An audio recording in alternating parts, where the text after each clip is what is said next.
Patch 3.2 is just around the corner. We're going to get a permanent daily login reward program. We're also going to get more storage space for some of our champions, our artifacts, and we are obviously going to get more champions, which we have a breakdown of each of them. Some are absolutely amazing, or at least they look amazing, literally broken, overpowered, and I want to cover those real quick with you guys today, so let's jump right in.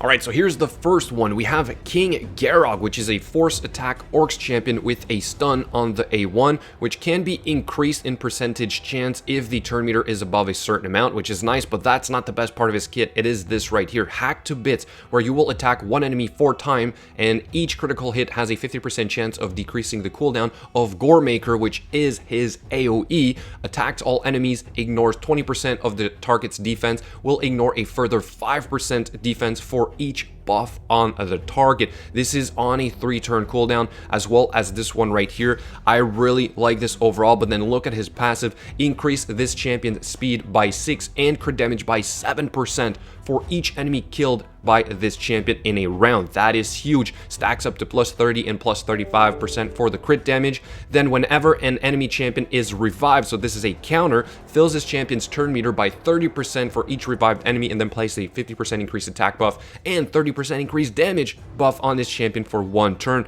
This is huge. This guy is going to hit like a truck. Then we have Roxam here, which also looks like a very overpowered champion. We have a magic attack lizardman, which has a perfect veil on the A1, has a 50% chance of filling this champion's turn meter by 10%. It has to be a crit hit though for the perfect veil to work. Then we have attacked one enemy, fills this champion turn by 50%, has a 75% chance of placing a stun if he's attacking while under a veil or perfect veil. If it's not under a perfect veil or veil, then it is going to be a sleep, but it does place a perfect veil buff on this champion for 2 turns when attacking without one. So again, this guy I believe is meant to constantly be under a veil or perfect veil buff. And then we also have another sort of conditional skill here, Flicker Step, where if you attack under a veil or perfect veil buff, you will attack all enemies, and you have a 75% chance, which can be booked, also reduced to a 4-turn cooldown, of placing 60% decreased defense and weaken, and then decreasing the cooldown of a jungle ambush. All right, so here we can also reduce this to a 3-turn cooldown, but this is by 2 turn. Basically, this means that he could snowball into doing jungle ambush very often. If he's, however, not attacking while under veil or perfect veil, then he's going to attack one enemy, but it will place a perfect veil buff on this champion for 2 turns after attacking. Then for his passive, we have places a block debuffs and a 25% strengthen buff on this champion for 1 turn, and a 15% continuous heal buff for 2 turns whenever they receive a veil or perfect veil buff, which is basically all the time, right? Even if you, let's say, partner this guy up with another veil champion like Duchess, this guy is going to be a beast. I think he's going to hit really, really hard. It's typically the way it is for attack legendary champions. We also have increased ally crit rate in Doom Tower battles by 23%. Then we've got our fusion champion. We just covered him. I'm not going to spend too much time, but I will point this out. This is a 3-turn cooldown once fully booked, and this can be increased to a 100% chance of placing the stun on a target, right? So this is kind of interesting. We also have a 75% chance here on a reduced cooldown, so down to a 5-turn cooldown for the AoE provoke. My only question remains, which one is he going to do first on auto, let's say in the arena? Can we use this guy as a dedicated crowd control champion? We also have, however, an aura, which we did not see before, increase ally defense in Doom Tower battles by 34% on top of his passive. This is huge. This guy might actually be really useful for you guys who are just starting out. Then we've got Melga Steel Girdle. Attacks one enemy, has a 50% chance of removing 1 debuff from a random ally. This can be increased by a good amount, but we can't exactly reach our 100%. Then we have a place shield buff on all allies equal to 20% of this champion's max HP. She is HP based spirit, so you will want to stack a lot of HP on this champion. Probably would put her in a shield set. Also place a 15% continuous heal buff on all allies allies for 2 turns.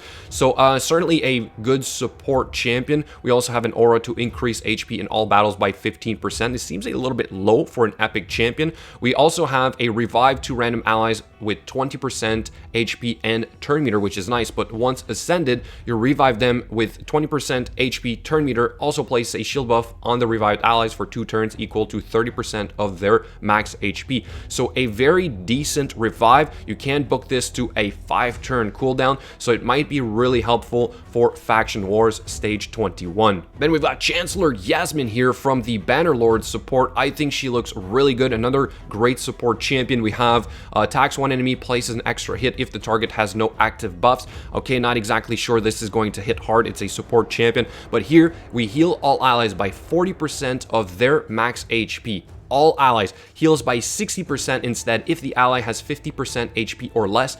You can book this to a 2-turn cooldown.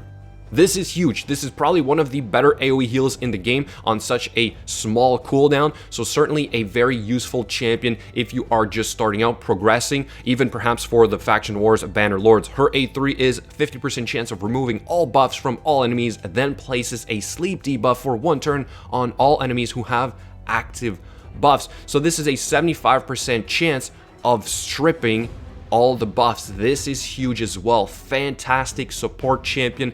Guys, this is really solid. I like this champion as an epic. I think she's going to do a lot of great things for those that get her. Then we've got this Vogoth here. Another HP type, but this is Undead Spirit. Attacks one enemy 3 times. Each hit has a 30% chance of increasing the duration of 1 random debuff on the target. It's 1 random debuff, not that great. We have attacks all enemies, 60% chance of placing a provoke debuff. You can book this to 75% chance. Also 75% chance of placing 50% decreased attack. This is on a 3-turn cooldown.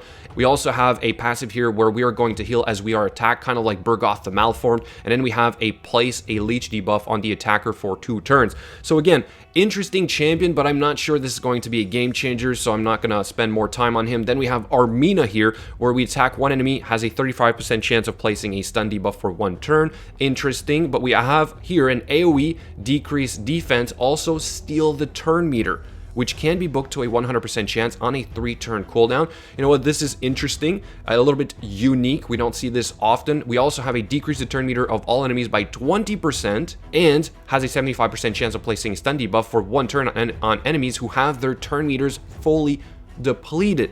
So if you partner this champion up with another champion that reduces the turn meter, like let's say Sylar, maybe Shatterbones, this can be absolutely insane. It can be booked to a 100% chance. It's conditional. It's a little bit harder to use, but guys, this is a great form of crowd control. Don't forget, turn meter will bypass the block debuffs buff. We also have Phyllis's champion turn meter by 10% each time an enemy receives a stun debuff. Okay, so she's all about stunning. I think her mechanic will be great. Maybe conditional, but still this champion will do great things. Then we got Ursula the Mourner, which is Void support Bannerlords. We do have a 40% chance of decreasing the turn meter by 10%. Okay-ish. AoE decreased attack. Also place a 50% increased attack buff on all allies for 2 turns. So decreased attack, increased attack on a 3-turn cooldown.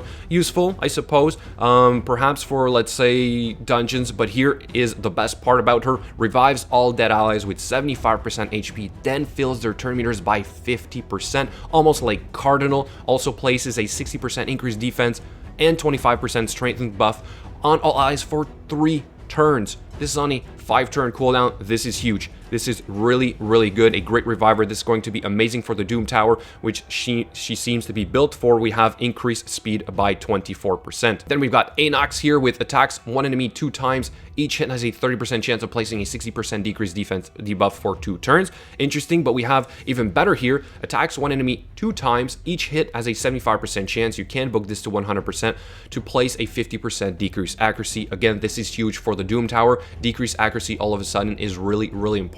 And we have a 5% poison debuff for 3 turns. So useful. I'm thinking maybe the what's her name, the Frost Spider, Sorath the Frost Spider. This might be helpful. We also have attack one enemy, 75% chance of placing 25% weaken debuff, heals this champion by 50% of the damage inflicted. All right, and passive effect, we have a 60% increased buff on this champion for 2 turns when their HP drops below 75. Also 50% increased attack buff on this champ, same thing, under 50% though. And active effect grants an extra turn when this champion's HP drops below 10% on a 5-turn cooldown.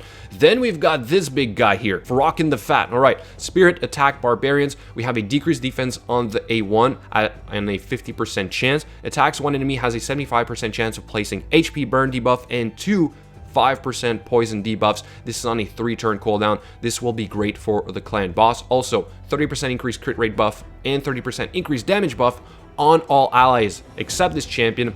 Then all allies except this champion will attack one target enemy. So this is an allies joint attack, as well as decreased defense, HP burn, and 5% poison. Guys, the combination of all of these things into one is great. This is screaming clan boss. Then we have, unfortunately though, deflects 20% of all damage incoming on this champion to all other allies. So you got to factor this in. You are going to be taking AoE damage every time you get hit, but still the rest of his kit is amazing. He is attack based though, so hopefully he's not too weak. You might have to stack a lot of resistance, not resistance, but like defense on him. Finally, we've got Druk the Pierced here, which we also have a 50% decreased accuracy on the A1. Attacks all enemies. We have decreased attack and decreased defense. On a 3-turn cooldown, 100% chance. This is also really good, guys. Decreased attack and decreased defense is huge. It is really, really good. It makes me think of a Stag Knight. We also have a place provoke debuff for 1 turn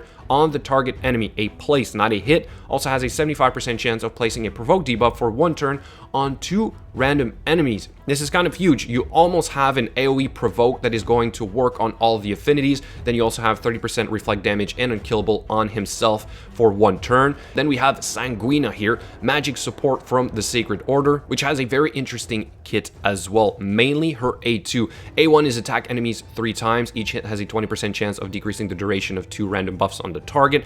Cannot remove a debuff from this champion. All right, but we have here a block debuffs on all allies for 1 turn and a 15% continuous heal buff on all allies for 2 turns on a 3-turn cooldown.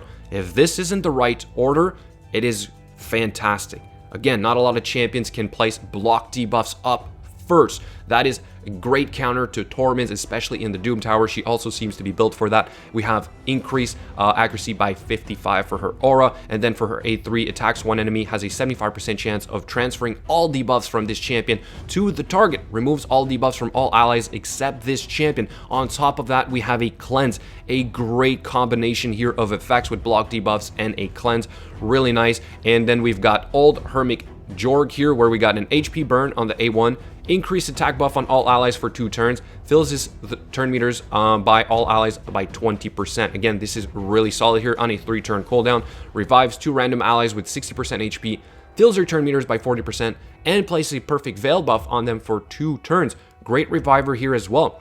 Great combination of effects. Again, I think this is really useful. So far, I'm impressed with all these champions. And finally, we've got Hugo here, which has a leech on the A1, 35% chance, but this will increase by 5% for each alive enemy alive, right? We also have attacks all enemies by 75% chance of placing a 60% decreased defense debuff for 2 turns, 50% chance of placing a block buffs. So this is good. You debuff them and you stop them from buffing up. The chance of placing the block debuffs will increase by 5% for each enemy alive, but if you book this, it's basically going to be at 100%. This is huge. It is really, really solid. If you can open up with this, you speed boost and you go right into this. This is a great opening move. Removes all heal reduction debuffs from all allies, then removes 1 random debuff from all allies, heals all allies by 20% of this champion's max HP. Very, very good. If any allies are dead, however, it is going to revive them on top of that on a 4-turn cooldown, and we have a place 30% increased speed buff and block damage buff on this champion for 1 turn whenever this champion's last living ally is killed. Interesting. So guys, absolutely amazing. I think all of these champions will have a lot of use in the game, much better than some of the previous ones we've seen before. I want to know which one is your favorite one. Where do you plan on using them? All that being said, thank you so much for watching, and I'll catch you guys later.